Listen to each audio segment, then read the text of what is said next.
Hello and welcome to a little unscripted video, and this is a catch-up video for a project which I did in 2017 and 2018, and that was to buy a Dell XPS 9560 and put Fedora on it, and that was going to be my personal laptop from that point on. And there's a few things that have happened since, so I thought now coming into 2020, which is be the 4th year since I bought it, it would be a good step to give you an update on what's happened. Anyway, I've got a little book of notes here just to jog my very bad memory. Anyway, let's get started. So there were 4 videos in the original series, and it'll be linked up, the playlist will be linked up in the top right hand corner. 60,000 views in all, so pretty successful in terms of viewers, and answered a lot of questions since then. But there's a few things that I've experienced during my day-to-day usage of the laptop, and I'd like to give you an update. And basically it'll be like, how is Fedora working on the laptop, and how is that interacting with the laptop, and also a couple of little issues that I've had on the way, and one thing that I needed to actually fix because it actually was causing me problems with my day-to-day usage and stopping my use of the laptop to do things like record videos and edit videos. So when I bought the laptop in 2017, the first version of Fedora I put on it was 24, and it's been updated for every version since then, and now we're on version Fedora 33. Apart from a restore that I had to do on the home directory on, well, I think it was Fedora 30, everything else has been seamless. The upgrade paths have been seamless. And I like the way that the firmware upgrades, the Dell firmware upgrades, are all now part and parcel of the software manager tool in Fedora. So you can actually, along with all of your updates for the RPM packages, you can also update the firmware within Fedora, and that's pretty good. My experience of firmware updates was that you have to download a Dell updater package, and that would only run in Windows, and I thought, how am I going to do that? I'm going to have to do it manually with it on a USB stick, but it's all integrated, and that's great to know, so I can keep on top of my software updates as well as my firmware updates for the laptop. So that's been really good. Back in Fedora 28, the Fedora team did some changes with their Wi-Fi, and they introduced something called protected management frames on their Wi-Fi, and that did cause me issues on the XPS. What happened would be, when I'm just using it normally on Wi-Fi, it would just drop out. For no apparent reason, the connection would drop out, and I would just get a lot of ping timeouts. So I would have to restart the network manager within Fedora to get that up again. Or the alternative was me to go into the GNOME interface and just stop and start the Wi-Fi connection. But either of those worked, but it was a pain. And luckily, when I was using my laptop, I was next to a power line adapter which I had going into my router, so I just plugged it directly into the wired connection, with the full intention of me coming back and trying to troubleshoot the problem, and going onto the Fedora forum and working out what the cause was. However, I've just found out since going to Fedora 33, that problem is now resolved. I can now work back on Wi-Fi as long as I need to, and without any dropouts. And I don't know when it was fixed. It was obviously between Fedora 28 and Fedora 33. I've not used or attempted to use wireless since then because I had my power line adapter. So at some point it's fixed, but it was broken for a number of releases. So I'm not using Wayland anymore. Wayland is the graphical manager which is meant to replace Xorg on the Fedora and future Red Hat operating systems, and it was working fine, and I liked a lot of things about Wayland, because I like the fact you've got things like multi-finger swipe, so you could go to virtual desktops by swiping left or swiping right, much like much like macOS does. That was all very good, but as I mentioned in the very last update on the XPS playlist, I had to go to NVIDIA proprietary drivers to get the battery life up, and by doing that, Wayland now no longer works with the proprietary drivers, so I'm back onto Xorg. It's no big deal, apart from the fact that I haven't got, swipe, multi-finger swipe, but it would be nice to get Wayland back at some point. I haven't put any time or effort into working out what needs to be done, but that is one thing that I'm experiencing at the moment. No Wayland. Back on Xorg. We may as well talk about batteries now, because battery was one of the big concerns of mine when I went to the XPS, because I knew that laptops didn't really get the love in terms of efficient operation on batteries as something like Windows would have. So Fedora did, and the guys from Red Hat did put a lot of work into that, and I've seen that battery operation and the length of battery usage that I can work on batteries increase ever so slightly on every subsequent release. So on Fedora 33, I can do a set of work, whether that be browsing, whether that be reading emails, whether that be editing videos, not rendering videos, that's another thing, but editing videos. I can do all that, and the batteries last between 3 and 4 hours, which I think is not too bad actually now. I did mention that I'm still in the previous video that I'm using PowerTop. I'm still using PowerTop. I haven't investigated any other options, and I'm still using the GNOME CPU power management tool, which is great for manually enforcing what how much CPU usage you are using at that particular time. So I always go down to the energy saving profile when I'm just browsing, but if I'm rendering things, I'm put it up to the maximum profile. And normally I would plug in the power as well when I'm rendering stuff as well. I wouldn't run it off batteries. But so 3 to 4 hours is what I'm getting on batteries now, and that's not being conservative. I've got brightness quite high. I'm listening to music. I'm rendering. I'm not rendering, but I'm editing videos. I'm replying to emails. I'm doing a bit of coding. 3 to 4 hours is what I'm getting, pretty much on the middle profile of the CPU management tool, which is okay. And then the last things are some hardware problems with the XPS that I've experienced since the last video in 2018. The first one is, and I've got a little video for it, but it's to do with the power on this. Now, the power supply that came with the XPS, and I'll show it to you here because I've got it. It's a fairly old big thick brick of a supply. It's 130 watts.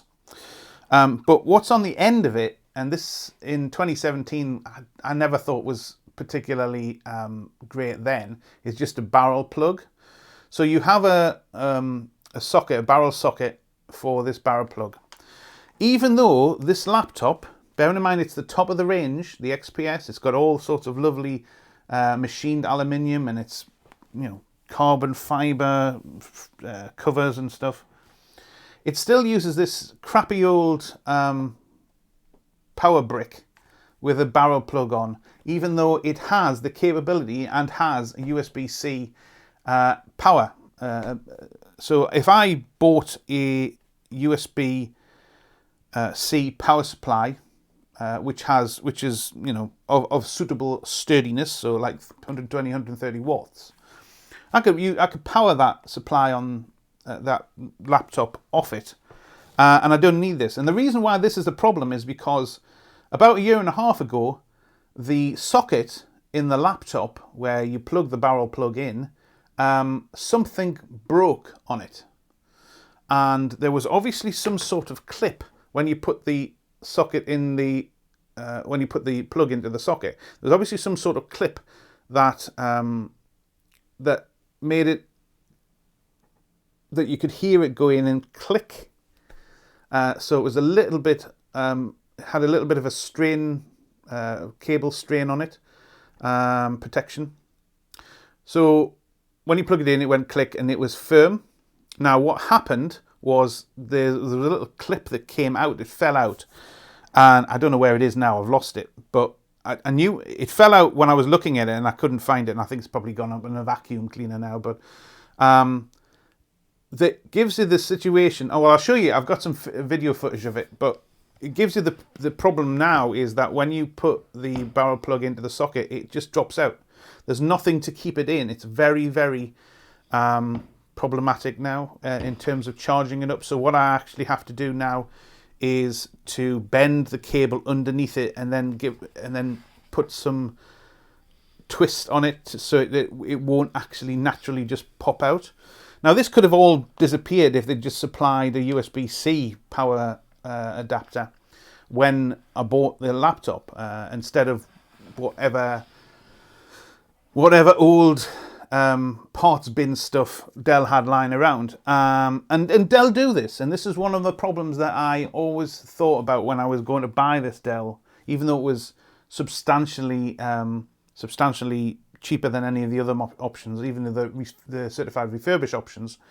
One of the things that Dell do is they cut corners in stupid places, and they do the same with servers as well. When I've been in server setting up servers in the past, I'd always prefer the Hewlett Packard HP ones to the Dell ones, because the Dell ones used to just do stupid things in their system designs. I never really liked them. And this is another example of that. Why did they use this cheap barrel plug on the end to give it power to the top of the line laptop when they could have used a USB-C adapter, a plug, and a USB-C power supply? Anyway, that was one of the problems, and I still have that now. I just have to be very careful when I charge it up, although I could buy a USB-C power supply and that would resolve the problem.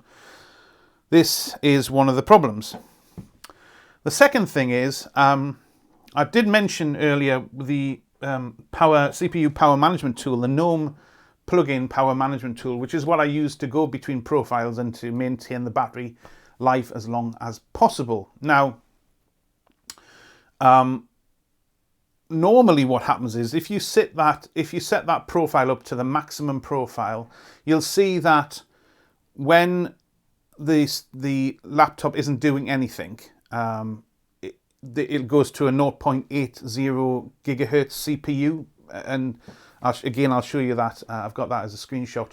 It shows you that in the taskbar at the top. It gives you the CPU frequency that it's running at. But then as soon as you give it a little bit more something to do, give it something to work on, that CPU utilization will go up and it'll start bouncing around, and it gives you an idea of how much work has been done by the processors. Well, what happened was, and it happened around about the time that I upgraded from Fedora 32 to Fedora 33, so I immediately thought it was a Fedora issue. What happened was that it put a cap on the frequency that I could go to. So no matter what profile I put it in, it always went to the minimal cap frequency, which is 0.80 gigahertz. And it meant that I couldn't do any video editing. I could only barely just do browsing. I certainly couldn't do any rendering, and it meant that I couldn't put any videos out for a while. But I did some investigation, and I'll put the link that I found in the description if I remember. But basically it meant that I had to take the bottom of the laptop off and unplug the battery for a certain length of time, and then plug it back in again, reboot it up, and it would fix the problem. And it seems what's happened is, and I blame this, the problem with the barrel plug and the clip that no longer retains it, I blame that for the cause of why I got into the state that I had to unplug the battery. And that's because there seems to be some sort of thermal management that that cut in and meant that it would no longer allow the battery to go to a higher CPU frequency, and therefore it was obviously managing the temperature of that of the CPU. But why did it happen? Well, I can only assume that it's something to do with this, where this popped out, or it wasn't fitted in correctly, and there was a surge at some point, and the management system had said, right, well, you have to manage this now. We'll have to put a flag in to say there's something wrong. We'll have to thermally manage these CPUs. I don't know, but I think from what I've read around, it's something to do with the thermal management, and I think this is the cause. This initiated the problem. Anyway, so I've got a video of that I've been playing of how to fix this, and it's, like I say, it's just a case of undoing all the Torx screws.